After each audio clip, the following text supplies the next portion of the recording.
Oh, good evening, good afternoon, good morning, wherever you are in the world. This is Silver Tent TV. I'm your host, Siobhan Reardon, along with my dog Elsa, who's occasionally known to join in every now and again. A very warm welcome to you in the Silver Tent TV show. And I am delighted to be here today with the amazing, wonderful Meg Montgomery, otherwise known as Electricmeg. A very warm welcome to you, Meg. Thank you. The Silver Tent is an online global community for women over 50 who are joined together to come and it's a safe, nurturing space for women who want to still realise those dreams that have yet to be realised. It's also an amazing platform for to share our wisdom. Women over 50 have an incredible amount of experience of life and an amazing amount of wisdom. And Silver Tent TV is one of the ways that we share that wisdom. And Meg is one of those amazing stars in the Silver Tent. I first encountered Meg through her being a fantastic teacher about cryptocurrency, believe it or not, and her incredible investment of time to support women over 50 to really engage in that very new world of cryptocurrency. But behind that public face of Meg, there's an extraordinarily talented jazz musician and artist. Growing up, I was very involved. I had a wonderful private teacher. And I did a lot of gigs. I played professionally from the time I was like 16 years old and was playing at Carnegie Hall regularly for 2 years with the youth orchestra and their brass quintet. We played all these honorary events. It was really amazing. And then I graduated from the Indiana University School of Music in 1988 and had really developed a love for world music, but there was nothing there. So I moved to New York City and I started volunteering places where world music was happening. So I got a really kind of fantastic front row seat to a palette of sounds and ideas about music. That's kind of what that was my PhD, working at the Knitting Factory and the World Music Institute was just like, it really helped me to form like how I wanted to go forward. And eventually, through all of my experiences, which were with a Haitian voodoo musician and Moroccan Ganawa musicians and an Iranian Sufi musician, and it's like it came clear over time that my interest in music was the spiritual. And so I got into free jazz in the late 90s. I had done touring and played with all kinds of musicians, and I just I was very disillusioned by the music industry. So I got involved with free jazz, which is like it's like the punk or the anarchists, of the music industry. And in the East Village, which is the headquarters of anarchy, and it was a time of total freedom playing CBGBs. I was just telling somebody the other day, like, one time we were playing, there was nobody in the club. It was just the band, which is like 13, 14 pieces. And I had forgotten my trumpet, but I had my mouthpiece, so I was playing mouthpiece. And our lead singer, or one of the singers, because there were many, like strips off all his clothes and starts running around the club naked, and then inspired us. And it's just like, that kind of freedom isn't allowed anymore. You know what I'm saying? It's like it's not that time was very special because we had the opportunity to just like do crazy stuff. Not sure if I can use that other word. So so I came up in a time of incredible artistic freedom. There's also the scientist Meg, and the Meg that knows about engineering, about the digital world. Tell me a bit about that part of you. So while I was doing music in New York City, I was also working on Wall Street. And I fortunately, my school before I graduated forced me to take a computer class. So I got the basics of computer, and that was enough to land me a job at Goldman Sachs, which is wild. And I ended up working as a temp, but as a consultant, really. Eventually, I was teaching their proprietary software there. I learned as much as I could from the people who were doing the tech the networking, you know, the IT guys. They were so generous with their knowledge, and I learned database programming. I learned everything there was to learn about computers. And I'll tell you, I had so many offers to work, not for Goldman, but for other places to come on board and work. And it's like I needed the freedom to do my music. But what I learned there also, as I was learning music and learning sound engineering, it all kind of came together in terms of conceptually, like the kinds of connections that are needed to be made. And so technology and music became connected. And also, as I created my first company, which was called worldlyvibe.com, which was supposed to be a record company but never quite got off the ground. And so all these things kind of converged, and I had to, it's like you have to up your game to be able to do that kind of stuff, you know, like they won't let you be around them unless you deserve to be there, you know. So I was like guests in the major studios in New York City, recording studios, brought in just to help out with sessions and stuff like that. So I could learn from the big leagues, you know, and I learned from guys, you know, doing just little one-man sound shops. I learned from all different kinds of people, and it was a wonderful, wonderful collection of experiences that then when I moved up to where I am now and got involved in the fracking fight, and I'm sorry I'm talking and you asked me not to talk so much. I know, don't worry, I'm loving it. This is where the water comes in, and I know that's your next question. So so there's the technology experience and doing live sound and recording sound and live music and recorded music and blah blah blah blah blah. And then I come up here and there's all there is forest and water and cows, and I can't find any musicians of my ilk. Everything is mountain music, which is fine, but it's just not really what I want to play. And so the first person I met, I was introduced to through a mutual friend, and he's the head of a local environmental organization. And he said, we are at the beginning of the fight of our lives, which is against fracking. And so I live in ground zero for the zone that was to be fracked. And at the time, farmers were selling off the rights to their lands, like, you know, like crazy, to get fracking. And it was so crazy. It was such a crazy time. And I just found that I was going to meetings all the time. Like I had no money, but everything I did was like, how can I get to these meetings and like speak and go to Albany and speak to the senators and blah, blah, blah, blah. And I just found such exceptional deception and turncoating. I mean, the politics of it just like are so disgusting. And I couldn't stay in that sphere. And so to decompress from that, I started walking in my woods a lot. And we have streams, we have a waterfall, we have ponds, we have springs.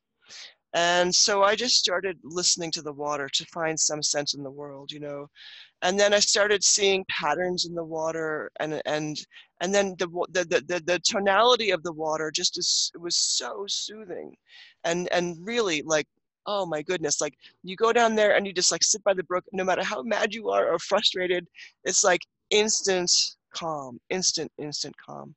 So then I started photographing and going out in all different kinds of weather to get, you know, like what's the weather in this landscape, in this ecology? How does, you know, what does that look like? And then I just started seeing faces in my photography. Like it's a flash of an instant, right?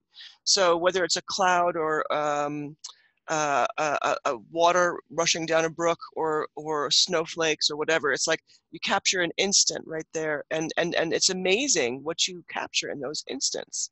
And likewise with video, when you take video of something and you either slow it down or you speed it up, it's like, wow, you get a whole different meaning when you see it in a different, just a little bit of a different perspective, you know. So part of what I'm doing with the show is to bring that perspective to life.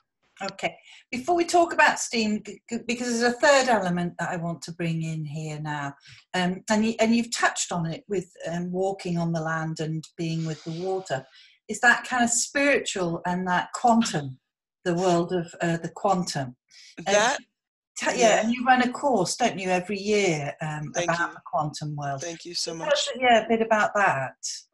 So absolutely spot on. Yes. So being amidst these beautiful, we have these hemlock trees where I live, which they're poisonous to other trees, but what they do is they protect the waterways. And over time, like they're being attacked by an invasive species right now. But my time in these majestic old trees has taught me so, it's given me dreams, like really exceptional dreams, that have really led me to understand different dimensions and different universes and all that kind of stuff. Like really, really, really put me in touch with that. And it's because I'm out there, I'm hugging the trees, I'm, cutting off the dead branches, I'm looking at them to see, are you sick? I talk to the trees. I have one that I call Chris. It's a beautiful red, red, red tree. um, and if when these trees go, then the water goes, because that's one of the things that we learn in the language of water show, is that water is a living being, and it's related to everything around it. And so this is quantumness. So what happens is the quantum, we go into the very, very essence of what quantum is. And I've been studying this for probably a decade at this point in time, between quantum physics, quantum consciousness, and this is now my third year teaching this online course in the fall called Quantum Evolution, which just teaches, like what is quantum physics, what is quantum consciousness, where do they meet, and how do they affect our world? How are they already implemented in our world? And how can we access the quantum energy? These are the questions that I address in that course, which I think is, I haven't seen anybody else doing quite what I'm doing. It's very unique. You are an incredibly unique human being anyway. And as you were talking about the water, I was reminded, King. So New York was able to enable a ban on fracking. It's a moratorium, like so it's time based, right? But it does not ban the infrastructure, and it does not ban the acceptance of fracking waste from other countries or other states. It's ridiculous. So my old hometown where I live now, there's a big gas compressor station which is emitting horrific levels of carbon, and destroying the life around it. It's only been up for like a year. It was done under complete. The guy who made the deal is in jail right now, and it's total fraud, built on total fraud, and we can't shut it down. It's just so ridiculous. And it kind of, in the face of all of that, and that arrogance of big business and multinationals and what they're doing to the earth, that really the one woman show feels almost like a counter voice, an opportunity to engage in a different way with life. So called The Language of Water, you call it a one-woman STEAM performance: science, technology, engineering, arts and math. And if ever that brings together the wholeness of Electricmeg. Tell us a bit about that performance. So the performance is, one of the things that I've been able to do living up in the country is compose. So I have a lot of songs and stuff that I just really want, most of the music that I've put out is my performances with other people. And yet I've been told many times that my kind of original compositions, which end up performed by my bands, the original compositions are really, really powerful. So I'm using, for the first time, really my music, my initial compositions, and then I perform over it, vocally, with trumpet, with percussion, and then I'm also doing some movement as well. And then there is behind me, there's a video. There's a 45-minute video, which is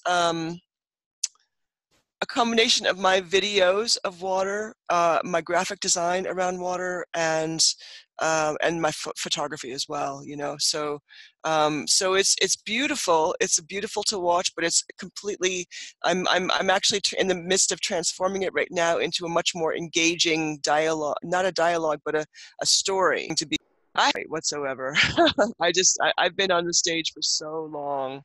I'm going to be 54 in a couple weeks, and So I started performing at eight. I was singing between the church choir and playing in church and playing in school. I mean, I was doing shows from the time I was 10 years old, for live performances in front of people. And so I mean, I played Madison Square Garden, I played Carnegie Hall, I played, like really, really amazing places. And it's just thrilling to me. I don't get stage fright. Yeah, that's lovely. Tell me, I'm not, sadly, I'm in Wales, in the UK. You're in New York. So if you're blessed enough to be living in New York in the fall, where would I get to see the performance? So the right now, for the first time, really, I'm uh, concentrating on my local community, and I've made really beautiful connections with the art galleries. So these first two, the first one last year was at my town's art gallery, and these two are like very, very close by art galleries as well, who have seen it and just like are doing such terrific work and creating the cooperative artist guild kind of vibe. I love being a part of that. So it's wonderful, and there people are very excited about it, and especially I'm getting such great press by doing the Shakespeare play. It's like it's funny how things work, and everything is just falling into place so beautifully and wonderfully. So And how would I keep track of it? Am I going to go to your website? so on electricmeg.com, I'm in the next few days I'll be changing it over to HTTPS, so you can't find it on Google right now. Okay. But after I put the S on there, then I have a listing of events, and everything is posted there. So yeah, Wonderful. So electricmeg.com. we'll put that in the information so people can Thank you. access it, Awesome. and if they're lucky enough to be in the town to be able to come It's Sullivan County, New York. It's about 100 miles northwest of New York City. And I don't even know.